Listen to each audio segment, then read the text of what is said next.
Welcome everyone to the Student Track presentations. We have two universities today who are going to pitch their demo apps for us. And they're smiling now, but soon they won't. No, and I would like to invite the University of Berlin first to do his demo and presentation about what he created for us. Perfect. And working at DocXeros, which is a manufacturer of software for practices. Yeah, so the problem I'm trying to solve is that physicians obviously need medical data of their patients. And yeah, so I had to consider that the patient should always allow every transfer of their data, because that's an important thing. And I noticed that most of the patient health record providers are using their own protocols, mostly on both sides, so that are like special solutions for every practice. And I think if you don't want to have any vendor login, it's on your personal medical data. So nice to have things. Yeah, I of course wanted to use FHIR mostly. And of course NFC, because NFC is cool and I wanted to look into it. And yeah, that's my solution. Maybe a bit much to at once. But basically what I'm doing is that I created an NFC tag with an URL for an interface so that I can send links to the health records, to special resources, to my interface, which I built for the DocXeros software, because I work there and I thought this would be the simplest thing to do. And then I pull from the other side the data from the FHIR server, but I'll get to that. Yeah, so the in-suite is the software, and it allows me to write extensions in a Docker container, so I can basically do anything there. In this case, yeah, it's a Node.js server with a little bit of front-end code. And they have a REST API, of course a custom one, so it's not FHIR. So yeah, I connected those. Yeah, so then I need a FHIR server in this configuration, which of course needs to provide a REST API for me. And in my example, I used harpy and test.fhir.org. Yeah, that's my interface, but I will show that to you. And I wrote a little Android app to actually send the links, yeah, which is written in Java. I thought about trying Kotlin this time, but not yet. Yeah, so maybe a little demo. I have to turn that on. So in that, okay, I think the light is off, so maybe it's empty. Or does it work? Oh, okay. So there you can manually enter the resources that you want to send. In this case, it's a patient record and an observation. But later it would be cool for a patient health record provider to fill those in automatically and provide the authentication for that. And of course, the cool NFC tag, which automatically fills in the URL of the practice, which is now a local address, of course, for this demonstration. Yeah, and that's the other side. So when I click send, hopefully there is a little message with a security code, which is displayed on both sides. So if maybe a hacker, I don't know, wants to inject malicious data, you can see that here. And if you click accept, everything is displayed to you so that you can see what you're doing. And yeah, after that, of course, you can just register a new patient here. And that should give you a link to that created patient. And let's see, it should be loaded here. It takes a while because I have to use mobile data because of networking issues. Yeah, but here it's Mr. Dummy T, born in 1990, and he's male. It's actually your example that you provided me in the morning. Yeah. Okay, so I used, of course, the REST API multiple times. and patient observation and the links are sent in a bundle, which is a FHIR resource. I think it's not normative yet. I don't know, to be honest. And yeah, I still have some ideas which someone else could implement in the future. So of course you should maybe choose your resources you want to transmit, and maybe more than just observations and patient data. Authentication is a problem at the moment because you can't provide authentication in bundles yet. I don't know. So I would either have to write an extension for this or directly send the data in the bundle. But there are some downsides also regarding download speeds, and of course there's much more that can go wrong. Also, you have to do many more things in the Android application, which I had no time to, but maybe that's a better way. Of course you can implement this interface to more practices. I mean, the protocol is fairly simple. And yeah, you could use many different healthcare providers for that and be interoperable, which is the goal, I think.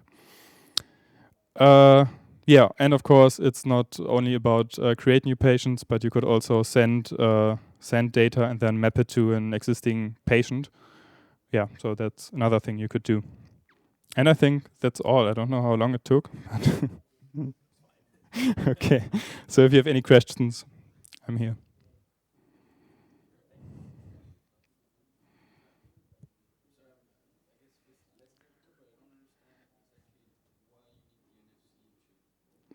I mean, you don't necessarily need it.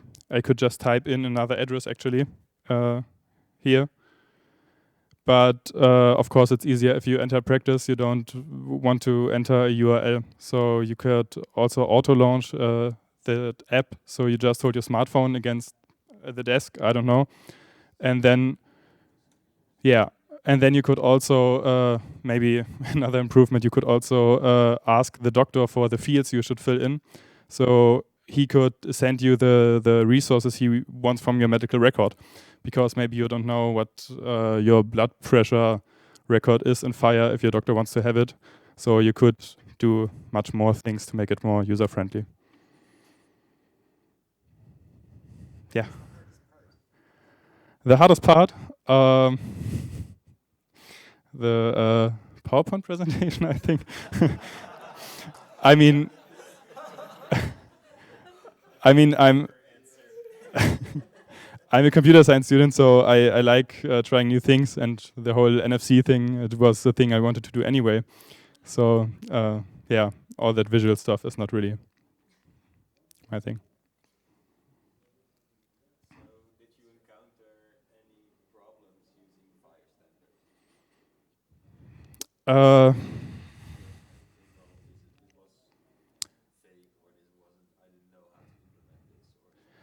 yeah, what was definitely a bit confusing to me is the patient health record in general, because it's not so well defined, I think, or maybe I just found not enough to it. But of course, this was my initial goal, to build any kind of patient health record. So there was not so much, but I think the rest was okay. So I'm not using this much arbitrary standards.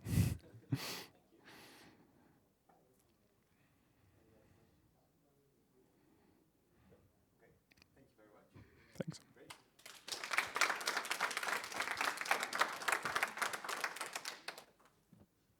Good afternoon. We are really glad to participate in this challenge to present our work here. And today we are going to introduce one telehealth solution we have created for patients who need peritoneal dialysis. And our presentation contains 6 parts, which are team introduction, background, solution, FHIR specification, a short demo, and then conclusion. First of all, I'm going to introduce our team. We are we are master students in health informatics from Karolinska Institute at Sweden, and we formed as a team because we are all actually have the pure clinical background, and this is a FHIR magic thing that we form a team, and we found that the combination of medical health and then the technology is quite fascinating. And Sanapol is our team leader. He is responsible for the FHIR specification and clinical terminology, and also the quality control for the whole project. And then Jingtai Liao, he is responsible for UI implementation, server setting, FHIR compatibility, and I, Suhan, mainly just facilitate the team and moderate and design the UI and then design one clinical use case. First of all, I'm going to introduce some background about this project. Why we are using the dialysis? Because dialysis is an effective and common treatment for patients who are in the end stage of kidney failure. And there are two types of dialysis. One is hemodialysis and another is peritoneal dialysis. And normally hemodialysis can be done in the hospital. It can be done in either dialysis center or in the nephrological department. And actually it is quite expensive and it requires patients to have fixed schedule. But to compare with the hemodialysis, peritoneal dialysis is more flexible. It can be done at home or in a small clinic. And we are focusing based on the home-based one, and it is quite cheap, and it's time and cost saving with the same quality as the center-based one. And for patients, they are more flexible and comfortable and relaxing to have this treatment at home. There are problems that we found during this project, and the main problem is that the health information exchange is incompatible because there are various medical devices and providers. They use a different standardization, and the unstructured data and non-standard data cannot exchange. I think you have heard this 1,000 times. And still, it cannot monitor in a real time. So for clinicians, they could not provide a kind of like change the medication or adjustment the medication or change any prescription or give some dietary advices on time. And for the patient, because they need to input the data after the procedure, they don't know whether the updated data could provide a kind of like insight to the clinicians whether their condition getting worse or better.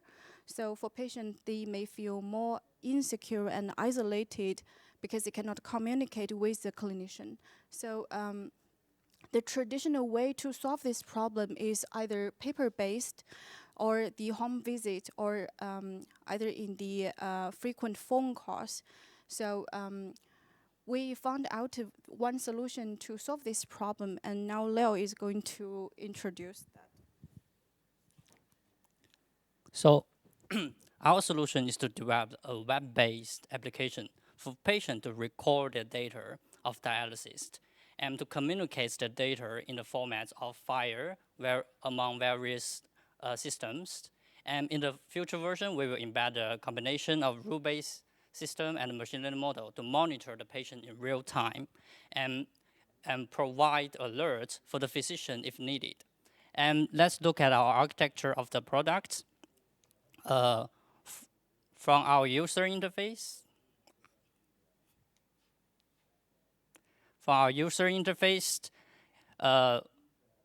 User can manually input their data, and also the peritoneal dialysis devices can communicate the data directly to our user interface. And this information will be stored and transferred to our remote server, and it will trigger the rule-based system and the machine learning models. And if anything goes wrong, it will send the alerts to the health information system or through the SMS to the physician, to the healthcare professionals if needed. And as you can see here, lots of play, we use the FHIR formats for interoperability. And for what we have achieved now for the phase 1, from our user interface, every time the user click on the submit button, it will send a request to our remote server. And our remote server will process this request in the pipeline. First, it receives the request, and we save the data in the internal formats. and then it will transfer to the valid FHIR R4 formats. And as a transaction, it will be sent to the public FHIR server with a RESTful API. And we will have a short demo very soon later. Okay, before we go to the demo, this is the an example data of the system. First, the patient input the data and then submit the data to the database.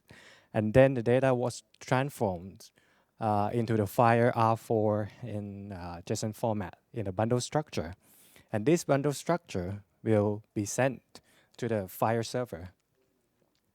In the bundle structure, it contains 12 resources in the bundle structure. The first one is the organizations, which is contain the information about our company, which is home CAPD. And patient resource contain the information about the patient. And condition resource contain the information about the diagnosis of end-stage renal disease. And resource procedure contain the detail of the peritoneal dialysis at home. And medical statements contain records of the peritoneal dialysis solution that was used or consumed by the patient. And seven resource observations contain the records of measurements, include input, output, blood pressure, weight, urine output, and fluid color. And in the bundle structure, reference are defined and represent in one direction from one resource to another. Let's see, for example, the observation resource reference a patient as its subject, and it also reference the procedure as it's part of the procedure event. And for terminology used in our system, the first one is SNOMED clinical term, which is more comprehensive healthcare terminology. We use this SNOMED CT for condition, which is end-stage renal disease, for the procedure, and for the solution used in the procedure. And the other terminology is the LOI, which is the terminology for measurements, observations, and documents. We use the LOI code for blood pressure, body weight, urine output, and color of peritoneal dialysis fluid. And then the bundle structure, we will send a transaction bundle to the FHIR server. We test with two servers, which is HAPPY, FHIR reference server, and HSPC server. And this is an example of a posting a transaction bundle that we sent to a HAPPY server. And this is the data that store in the HAPPY server, which is this one, for example, is a observation resource to show the color of peritoneal dialysis, which we use LOI code for the coding and the value. Yeah. And for the demo, this is our website page, and our company is called HomeCapped. And as a user, click on the login button. He may need to enter the username and password first. And this is our user interface. And before we type in any value, let's move to our remote server. As you can see here, we have two example data, both with the first name dummy and another dummy data. And now for the demo purpose, we use the dummy button here. And we change it to the DevDays, maybe. And 2019. And here we used the person number as the patient identifier, because in Sweden, every citizen has a unique personal number, and it can be changed according to different country. And maybe we change it to 30. And others, information regarding the dialysis, for example, the solution for the dialysis and the time, and other like the body weight and the blood pressure. And if we click on the submit button, here it's saved directly to our data in the base, our remote server, as you can find here. And if we check the data as an administrator, here, let's make sure it's really work. Now this one is a dummy test. And now we checked the one we just created with its personal number.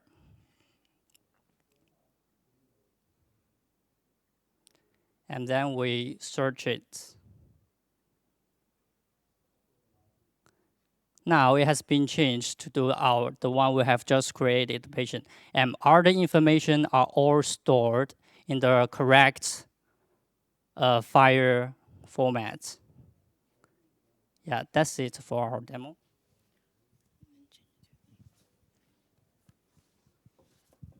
Then the last part, lessons we learned, we understand the concept of resource and the different interoperability paradox support by FHIR, and we also learned the vocabulary in FHIR, which are Nomad-City and then Loink. And we also know how to write the FHIR resource and send the transaction to by using the RESTful API. And that's pretty much of this. Does it work? Yeah, that's it. Any question? Yeah. Yeah, can I ask? I saw that you were sending the data from your website to a web server, and then translate on web server, and then send it to FHIR server, right? Yeah, first we would transfer it in the FHIR JSON formats, and we use the a RESTful API to send it to the public FHIR server. I was thinking, why didn't you Send it direct? in the website already, or in the web page? Yeah, because this is our maybe the version 1, because as you know, we are from the medical background, and we are trying very hard for this, and we're learning a lot from the challenge. Yeah, but it's we are also thinking about it, like sending the data directly to the public server. But there is another problem we are thinking. It's about the data safety. So we are still considering, should we like send it directly to the public server or not? But yeah, that's a very good point. Thank you. Yeah. Did you find profiles for all the observations that you use, or did you have to, create your own? Actually, I try to look for the profile, but it might take too much time for us. But we learn how to create the resource. So we firstly try to create our own resources first, and then maybe in the future we have some profile that we can share together. Thank you. Any other question? Did you guys find, like, the data model is sort of written with people with sort of a developer background in mind first and foremost, as opposed to people with a clinical background? You guys coming at this with a sort of clinician mindset, was there anything in the standard that you thought was difficult to understand, or was modeled not the way you expected it, or anything like that? Yeah, for the programming parts, it's quite challenging for us, but it's actually we are, as health informatician, we also learn the modeling and the programming parts. So although it may seems really hard, difficult at the first time, but we try to understand what is written in your documents, and we define it step by step and build it like in the correct format. And then, yeah, it's a lot of challenges for us.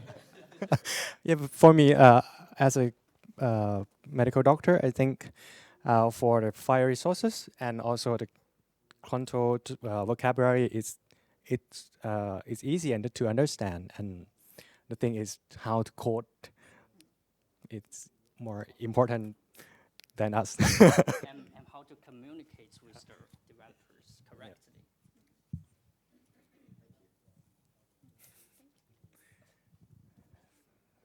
No, thank you. Thank you very much. So what we will do is that James and I will discuss our findings, and in the next session, I think that starts at, I don't know, 4:40. We will give other attendees also a chance to take a look at the winner and see the announcement. So we will be back here in 20 minutes to announce the winner and give them the chance to do their presentation again for hopefully more people as well. So thank you very much for attending, and thank you for the students, and give them an applause again, I guess, for their hard work.